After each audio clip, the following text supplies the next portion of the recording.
Spoštovane, spoštovani, lepo pozdravljeni na novinarski konferenci o COVID-19. Z nami sta danes magistrica Eva Grilc iz Nacionalnega inštituta za javno zdravje in docent dr. Aleš Rozman, direktor Univerzitetne klinike za pljučne bolezni in alergijo Golnik.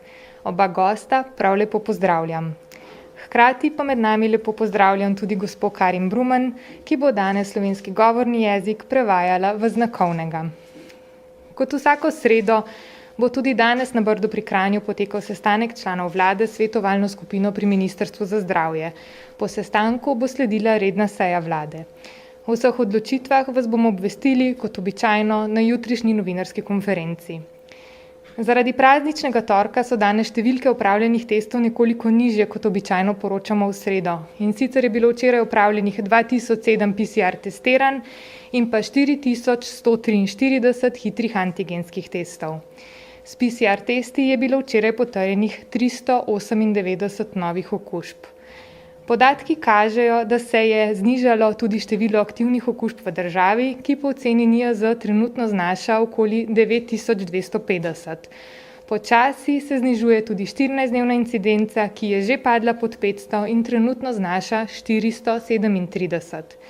Tudi podatek o 7-dnevnem povprečnem številu okužb je danes nekoliko bolj spodbuden, in sicer današnji podatki NIJZ kažejo, da to povprečje znaša 606. Včeraj, če spomnim, je to povprečje znašalo 694, v ponedeljek pa 682. Več podrobnosti o epidemioloških razmerah pri nas in po Evropi bo pojasnjeno v nadaljevanju novinarske konference, mi pa si sedaj skupaj poglejmo še tabelo, ki prikazuje dnevno število opravljenih testov in število potrjenih okužb. Kot že rečeno, je bilo včeraj potrjenih 398 novih okužb, kar pomeni, da je delež pozitivnih PCR testov znašal 19,8%. To je manj, kot je delež pozitivnih testov znašal en teden nazaj, se pravi 20. aprila, ko je ta delež znašal 21,5%.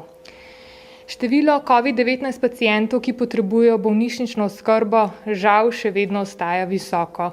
Skupaj se danes v naših bolnišnicah zdravi 621 pacientov, kar je manj kot včeraj, ko je bilo skupaj zasedenih 649 COVID postelj.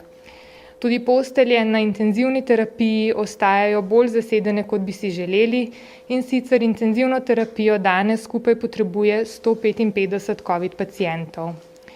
Včeraj je bilo v naše bolnišnice zaradi COVID-19 skupaj sprejetih 26 pacientov, dan predtem pa kar 71, kar kaže na to, da se razmere v bolnišnicah žal še ne izboljšujejo. Iz bolnišnic je bilo sicer včeraj skupaj odpuščenih 40 pacientov, dan predtem pa 58. Tudi včeraj pa smo žal vnovič zabeležili smrti, in sicer je včeraj skupaj umrlo 15 oseb. Vsem svojcem in ostalim bližnjim umrlih izrekam iskreno sožalje ob njihovi izgubi.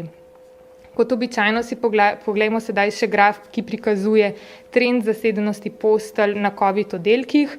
Ta graf prikazuje zasedenost navadnih postelj, postelj na intenzivnih oddelkih in pa skupno število vseh zasedenih COVID postelj. Kot vidite, so številke zasedenih postelj še vedno visoke. V zadnjih 2-3 dneh pa se je trend zasedenosti postelj po vseh treh kriterijih ponovno obrnil nekoliko navzdol, kar je spodbuden podatek in upamo, da se bo sedaj krivulja dokončno počasi začela obračati navzdol. Pa še numerični prikaz podatkov zasedenosti postelj v naših bolnišnicah. Na navadnih oddelkih je trenutno zasedenih 466 postelj, kar je manj kot včeraj, ko je bilo zasedenih 488 postelj na navadnih oddelkih. Na intenzivni terapiji je, kot že omenjeno, zasedenih 155 postelj, to je 6 manj kot včeraj, skupaj pa se danes v naših bolnišnicah zdravi 621 COVID pacientov. Prvi pregledni del novinarske konference je s tem zaključen, sedaj pa nadaljujemo s prvo temo novinarske konference, in sicer s pregledom trenutnih epidemioloških razmer. K mikrofonu zato prav lepo vabim magistrico Evo Grilc iz NIJZ. Pozdravljeni še enkrat med nami, izvolite.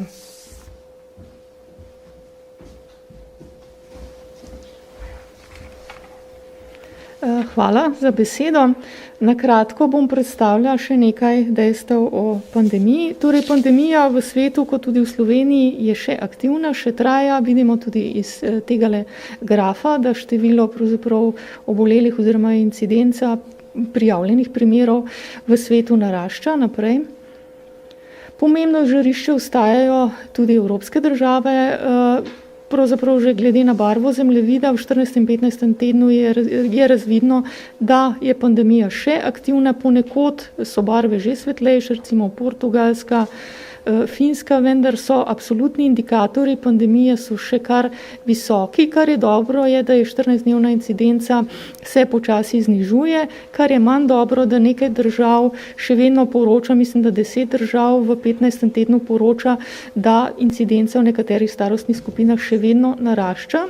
Manj dober indikator je stopnja hospitalizacije, torej število oseb, ki potrebujejo bolnišnično zdravljenje.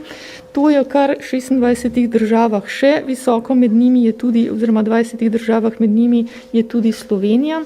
Je pa Slovenija v skupini držav, 16 držav, kjer pa so trendi glede smrtnosti oziroma umrljivosti bolj ugodni, stabilni oziroma nekoliko upadajo. Naprej.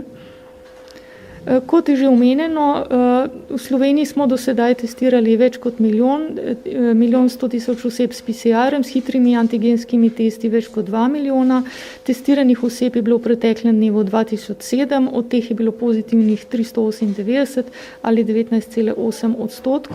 Nekoliko se je znižalo tudi število aktivnih primerov po oceni, 437 pa je potrjenih primerov na 100 tisoč prebivalcev v zadnjih 14 dneh.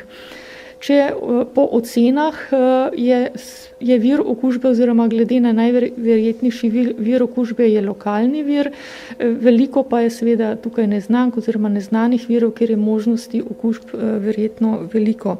Glede sekvenciranja, ki ga izvaja Nacionalni laboratorij za zdravje, okolje in hrano in Inštitut za mikrobiologijo in imunologijo Medicinske fakultete, je bilo od 1. januarja sekvenciranih 6059 vzorcev, zabeležili so 47 različic virusa, prevladuje seveda angleška različica, skupno na NALEZOH in IMI 3668 vzorcih in se še dodatno širi. Pričakovano je, da bo ta angleški sev oziroma različica, da bo sčasoma prevladal. Kar naprej. Še malo bolj natančni podatki v najverjetnejši lokaciji prenosa okužbe glede na naše ankete. V družini, skupnem gospodinjstvu so osebe navedle, da je bil to več kot tretjini.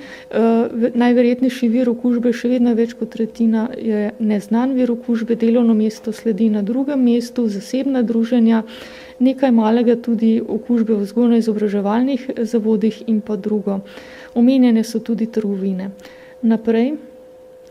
Delež pozitivnih testov na 27. aprila je znašal 19,8%, nekje na ravni v začetku aprila.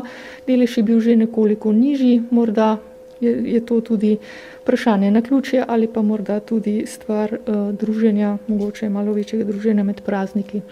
Naprej. 14-dnevno število potrjenih primerov po spolnih starostnih skupinah od 14.4. do 27.4. vidimo, da je največje breme okužb v starostnih skupinah 35 do 44 in 45 do 54 let. Če pa gledamo 14-dnevno število potrjenih primerov na 100 tisoč prebivalcev, pa je v ospredju nekoliko tudi starostna skupina od 15 do 24 let, poleg že omenjenih dveh starostnih skupin. Naprej.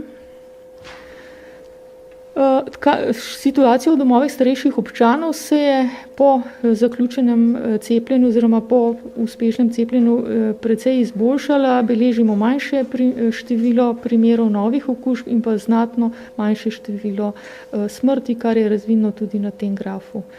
Kar naprej.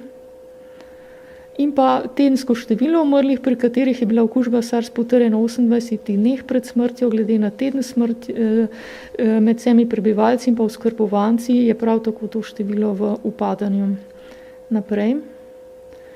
Dnevno število umrlih, pri katerih je bila okužba SARS-CoV-2 potrjena, je prav tako ugodno in je pa v stanju oziroma stabilno oziroma v upadanju. Glede na vse navedeno bi lahko rekli, da je pandemija sicer še aktivna, da so aktivni indikatorji oziroma indikatorji pandemije še visoki, vendar so stabilni oziroma se nekoliko znižujejo, vendar se priporočajo, da se držimo še vseh priporočil glede varnega druženja oziroma upoštevanja teh osnovnih ukrepov, ki jih žal vedno znova ponavljamo.